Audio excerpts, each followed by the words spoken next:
Salut à tous, ça fait longtemps que j'ai envie de faire un vlog sur Malte et du coup vu que je vais bientôt partir de Malte et retourner en France en fin d'année qui commence à faire un peu froid à Malte, je vais vous faire ce vlog. Voilà, ça fait longtemps que j'ai pas fait de vlog, ça fait depuis Bangkok que j'ai pas fait de vlog, donc ça date un peu. Et du coup je vais un peu vous dire un petit peu qu'est-ce que j'ai fait à Malte tout ce temps-là, quels sont mes futurs projets, et comme ça vous allez avoir pas mal d'informations sur ce que ça intéresse Malte et sur aussi ceux qui veulent suivre tout simplement ma vie. Donc là on est au parc à chats à Malte, c'est un parc où il y a des chats en fait. Voilà, c'est un des seuls endroits où il y a de la verdure à Malte et dans Sliema, donc Sliema qui est la ville principale on va dire de Malte, pour faire des choses pour ceux qui ne connaissent pas.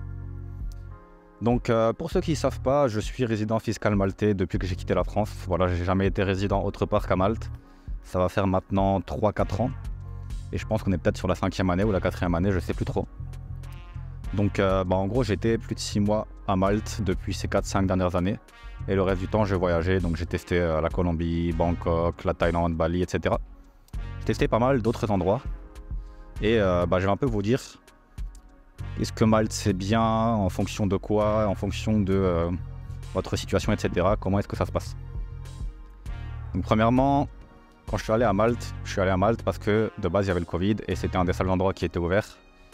Et aussi, quand on débute, Malte c'est pas mal. Pourquoi est-ce que quand on débute, Malte c'est pas mal? Tout simplement parce que il va y avoir la situation fiscale qui va être assez facile. Donc je vais pas trop rentrer dans les détails, ça dépend vraiment de vous, mais en gros vous faites une LLC aux États-Unis et du coup vous avez une société transparente et sur les revenus que vous rapatriez. Donc si vous habitez à Malte, quasiment tous vos revenus la plupart du temps, vous allez avoir des impôts selon les tranches. Et donc par exemple c'est de 0 à 14 000 euros de bénéfice, c'est 0% d'impôt. Donc après 14 000 euros ça devient 10, 15, etc. comme en France. Mais du coup voilà, si vous débutez vous n'allez pas forcément avoir plus de 30 000 euros de bénéfice, donc vous n'allez pas payer énormément d'impôts, sachant que vous pouvez déduire les dépenses business, etc. Et pas mal d'autres choses. Donc au final, voilà, moi j'ai pas payé beaucoup d'impôts au début à Malte. Maintenant le truc c'est que plus vous allez gagner, plus vous allez commencer à payer d'impôts, moins ça devient rentable. Et il faut savoir que la vie est quand même assez chère à Malte. Ça a beaucoup augmenté, un peu comme partout, mais ici encore plus. Donc on va partir sur des appartements qui sont minimum à Sliema pour avoir une qualité ok. On va dire 1 200 euros un studio. Et 1 600 euros si vous voulez plus qu'un studio. Donc la plupart du temps vous allez devoir faire des colocations si vous débutez et que vous n'avez pas forcément beaucoup d'argent. Donc ça peut pas mal vous ralentir, surtout si vous tombez sur des personnes qui ne sont pas forcément entrepreneuses et qui font beaucoup de bruit, etc. Moi ça va, j'étais avec des potes entrepreneurs, mais pour ceux qui sont tout seuls ça peut être compliqué. Bref, du coup j'ai décidé de quitter Malte. Donc à la fin de l'année là je vais quitter Malte, je vais encore rester quelques mois, faire mes 6 mois de cette année à Malte. Là je suis à 5 mois en ce moment où je tourne cette vidéo. Et du coup ensuite je vais aller en Thaïlande, à Bangkok. Et du coup je pense que c'est mieux pour moi qui commence à avoir un, on va dire, meilleur niveau de business. Et aussi le coût de la vie a beaucoup augmenté en Europe et à Malte.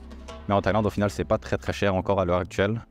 On peut avoir de meilleures qualités de vie pour moins cher. Certes il y aura du coup plus d'impôts, mais au final je préfère avoir plus d'impôts que d'avoir beaucoup de problèmes on va dire à Malte en termes de qualité de vie comparé au prix. Donc on va dire le rapport qualité-prix à Malte est vraiment pas top. Vous allez payer beaucoup mais vous n'allez pas forcément avoir de bons services. Alors qu'à Bangkok du coup vous allez payer un peu moins cher et vous allez avoir du coup des très bons services. Donc il y a les impôts, mais voilà, les impôts sont remboursés largement par le fait que vous avez des très bons services pour pas cher. Maintenant comme je vous l'ai dit, si vous débutez, Malte ça peut vraiment être top parce que vous n'êtes pas trop loin de la France. Donc si c'est votre première expatriation, au moins vous prenez pas trop de risques. Voilà, je sais qu'aller à Bangkok pour certains ça peut paraître un peu loin quand vous débutez et ça peut paraître une grosse étape d'un coup. Il y a quand même pas mal d'entrepreneurs, honnêtement il n'y en a pas beaucoup, je pensais qu'il y en allait avoir plus que ça. Mais c'est plutôt des joueurs de poker, du dropshipping ou des paris sportifs, etc. Donc personnellement je suis pas trop fan de ce genre d'entrepreneurs. Mais voilà, il y en a quand même, vous pouvez faire de bonnes rencontres et de bons amis. Donc sinon juste après là je vais aller dans la salle de muscu qui est juste là-haut. Donc c'est une salle de muscu qui est dehors, donc à l'extérieur. C'est plutôt pas mal. Et pareil du coup pour les salles de muscu ici ça va être assez cher. On est sur quasiment 80 euros par mois minimum. Donc ça va être compliqué pour ceux qui n'ont pas forcément un gros budget. Voilà, moi j'ai la possibilité de le faire, mais bon, je vais pas trop à la muscu en ce moment. Donc pour le moment j'ai pas encore d'abonnement et donc juste pour être en forme de temps en temps je vais à la salle de muscu juste en haut qui est dehors, donc en extérieur. Donc sinon en termes de temps, Malte c'est vraiment top, juste en hiver où il fait un peu froid. Là par exemple j'ai une écharpe et j'avais emmené une veste mais au final on n'en a pas besoin. Et là on est du coup quasiment au 1er décembre. Donc voilà, vous allez avoir un bon temps jusqu'au 1er décembre on va dire. Et après jusque mars, ça va être un peu du vent, de la pluie, des nuages, etc. Donc ça va pas être top. Mais sinon il fait vraiment très beau, même en été il fait pas trop chaud, il va faire 40 degrés maximum. Donc vous allez vraiment avoir tout le temps du beau temps, ça c'est top. Surtout si vous voulez rester en Europe et avoir du beau temps et pas payer beaucoup de taxes, ça va vraiment être je pense le meilleur endroit. Et sinon, en termes d'insécurité aussi, il y a vraiment zéro insécurité ici, tout est très très sécurisé. J'ai jamais rien vu de grave, même ici il y a un endroit où les gens font beaucoup la fête, vraiment il n'y a jamais rien eu. J'ai jamais rien vu, donc c'est vraiment très très sécurisé ici.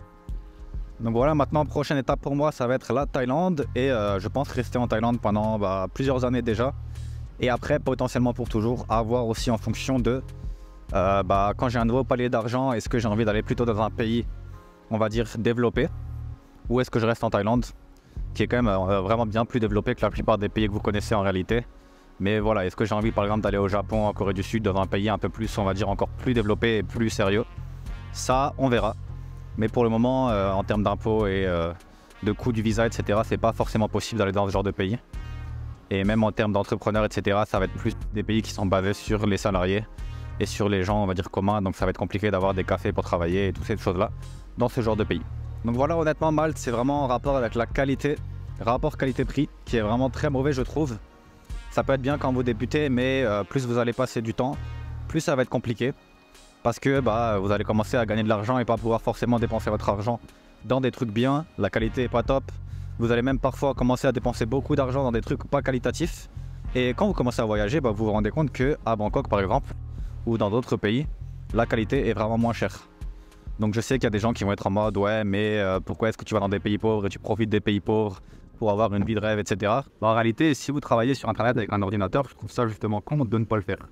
Vous pouvez travailler de partout dans le monde, donc autant aller travailler dans l'endroit où vous allez avoir les choses les moins chères pour la meilleure qualité, surtout quand vous débutez. Et même après, quand vous commencez à gagner de l'argent, pouvoir faire des trucs qualitatifs pour pas forcément trop cher. Même à Malte, en réalité, il n'y a même pas de trucs trop qualitatifs.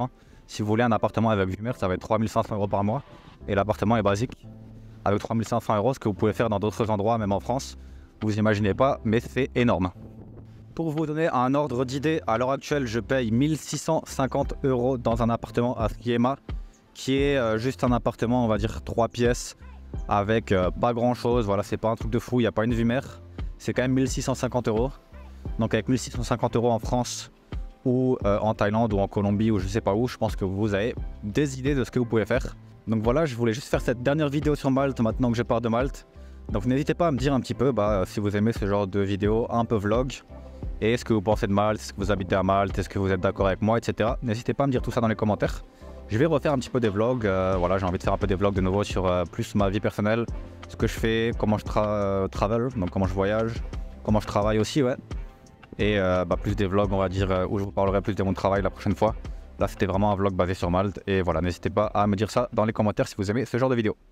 Ciao!